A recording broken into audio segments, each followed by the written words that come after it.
All right, so we had some technical difficulties. I'm pretty sure it was on my end because I switched from my Wi-Fi at home to our current data. So we're just going to do a two-parter. We're going to upload the first part, and then wherever me and Ryan cut off, I have no idea when it is because we have no idea about technology. But we're going to go in. Ryan, I think where we left off was your number two most overrated player. Yeah, our first ever two-part podcast. Who would have thought it happened Look this it way?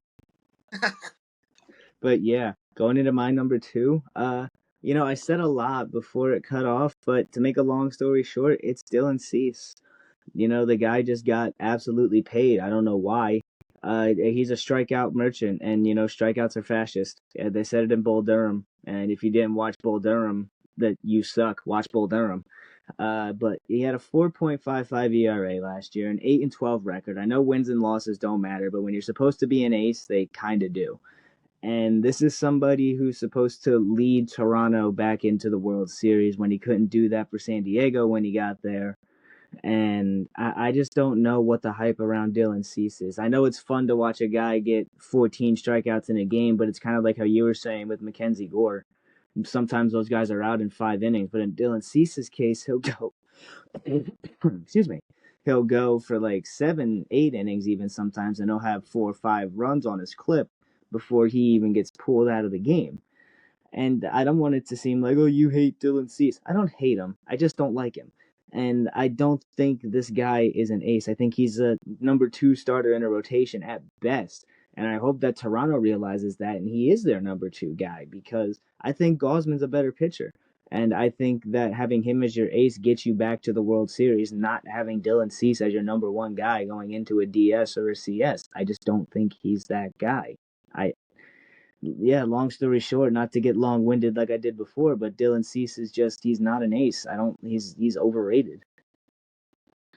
So funny, this is the only guy we both have on the same list. So Dylan Cease is my number one most overrated player in Major League Baseball. And again, great guy. I've seen his interviews. He is a funny and he's a great guy.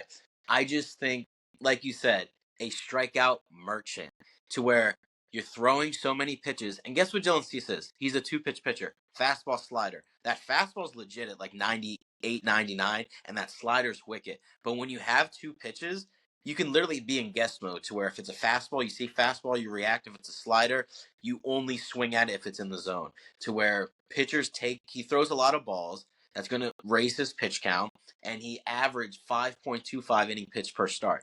Like I said previously in the part one of this episode, I like pitchers that go 7, 8 innings. I love them being able to take the ball in October and being able to win you a game. Dylan Cease will never be able to win you a game in October because what did he do in 2024 against the Dodgers?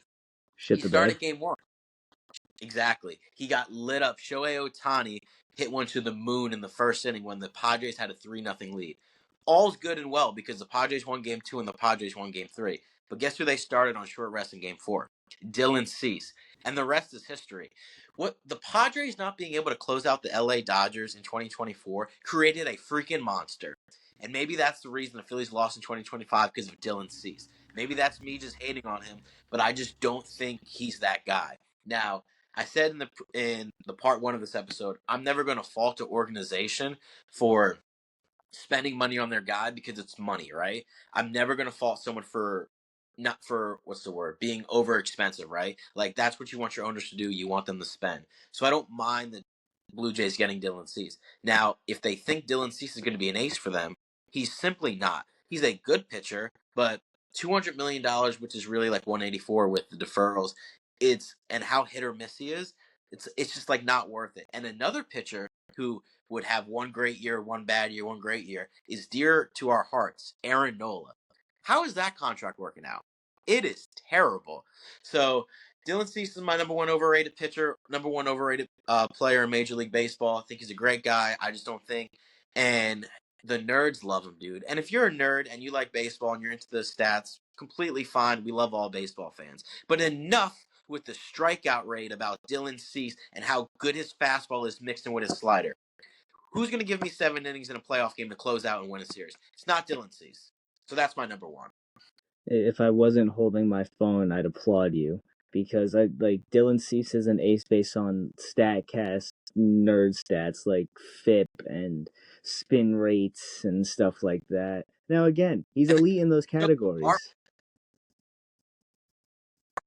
Like they think they're so smart with they get into all the details and all this kind of stuff. It's like they're talking down to us. I'm like, yo, he ain't doing it on the field, bro.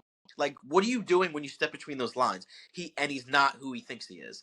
So yeah, but I don't want to go off on a tangent. We could probably have a part 3, part 4, part 8. But why this is overrated? Great guy though.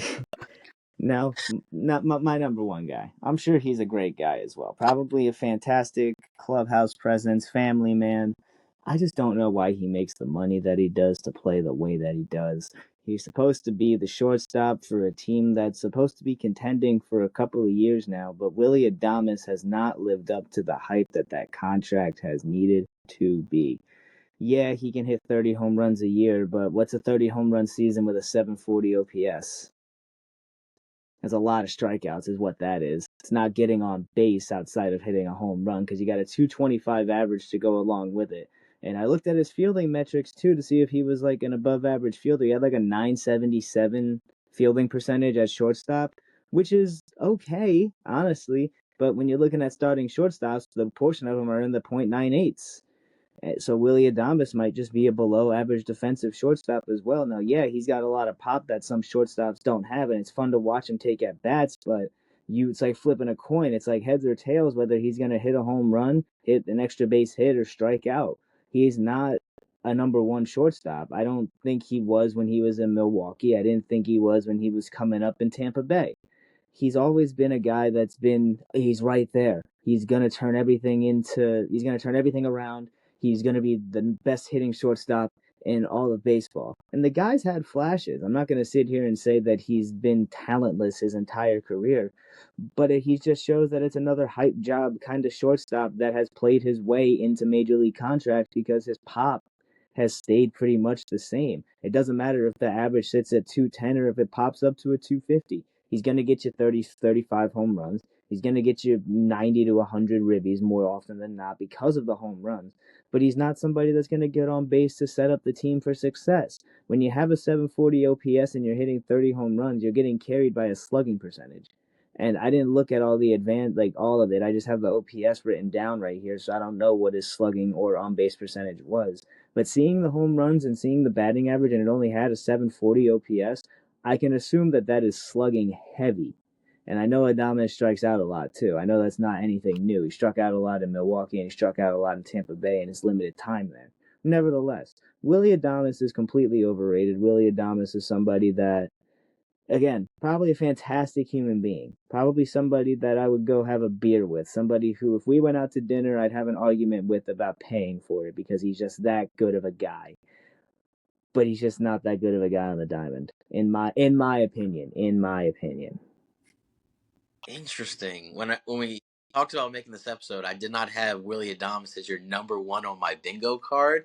I think what he was doing in Tampa Bay, Milwaukee, he outplayed his contract. Obviously, with anyone that is making either their arbitration, their salary, whatever, before they get to free agency, but then when you give him that 7-year, $182 million contract. I think it really just depends on the defense because he is playing a premium position. It's almost like thank God he's at shortstop because if he was hitting the way he did at second or third, his WAR would not be anything like it is. So I think with Adames, if he just plays good enough defense, he's going to be an above average player. He had a terrible first half, but he did turn it on in San Francisco. But then again, San Francisco is not a hitter friendly park, so I disagree. I just think he's a good player. But I think you're just talking about the sense of him being a top shortstop, which he's not. But I think he's a good shortstop. So It's not that I don't think he's good. I just think obviously, it's like you said, San Francisco's not a hitter friendly park, and this is somebody who's really pretty much specifically known for his hitting. I'm not, and again, he's an average to above average fielder at best. He had a 3.7 WAR in 2025, which isn't up there with the upper echelon, but it's not below 3 and it's not negative. So, can't really harp on him too much for that. It's just making the money that he makes going to the team that he went to. This was somebody that was supposed to be competing with the Dodgers, and they were for a good portion of the season, even when he was playing as bad as he was. now they got Rafi, and now Matt Chapman is still their third baseman. And I don't really know. They have a prospect, Eldridge, I think his name is. He's a first base project, so I don't know how that's going to work out with Rafi, but maybe one of them goes to the DH role. Who knows?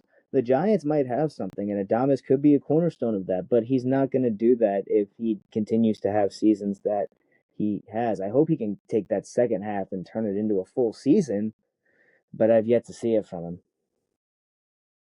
Yeah, no. I mean, that's completely valid. But yeah, so those are five players that we think just get a little too much hype. And speaking of hype, you guys have done a lot of hyping up of this channel. I said that I wanted us to get to 50 before the new year. I didn't think we were going to do it, and you guys went ahead and shut me up. You proved me wrong. We did it. Owen sent me the text, I believe, on New Year's Eve, or it was right after the clock struck midnight. It was very, very early, and it was just, we did it. And it had like 50, 51 subscribers, and that doesn't seem like a lot. That doesn't seem like too many, but that is absolutely ridiculous in my head, considering how long ago that we started this. And the like, obviously we've just been pumping out content and pumping out content, but we don't get the views, we don't get any of this stuff obviously without you guys.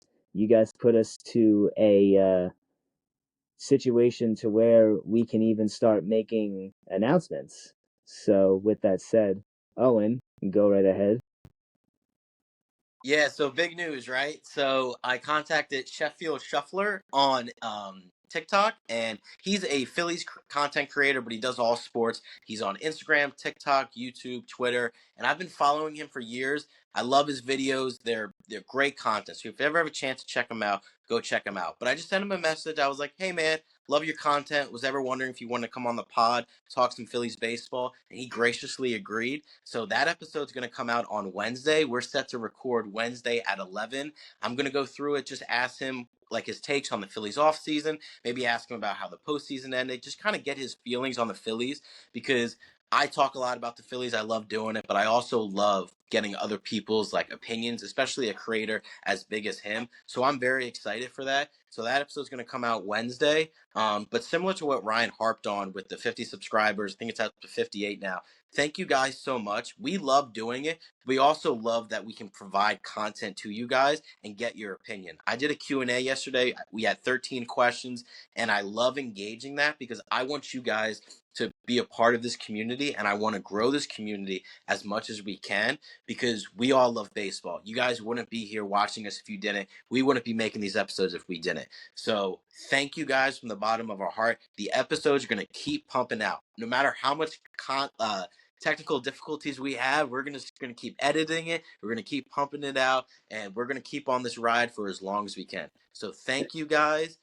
That'll do it for this episode. Me and Ryan will probably be back sometime. What is it? Today's Friday. Maybe do one weekend episode, maybe another one. We'll see what we do. Maybe breaking news drops, but definitely Wednesday. Stay tuned for that, and I am very excited.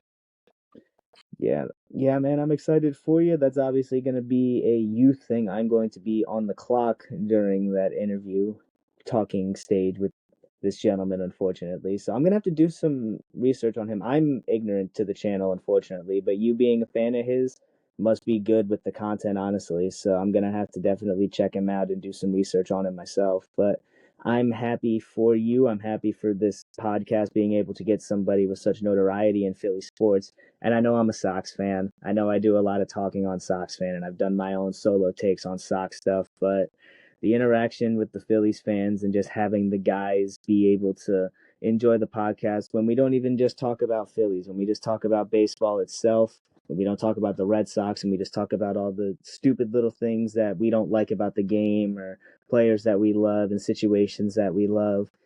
It's just so much fun, and I love having the space and the tiny little platform to speak my opinion and be able to share it with you guys. You guys make it possible to have as much fun as we're having so far. And just like Owen said, not to sound like a broken record, but thank you guys from the bottom of our hearts. I can't say thank you enough. And yeah, with that said, Owen, I will catch you on the next one. Later, buddy.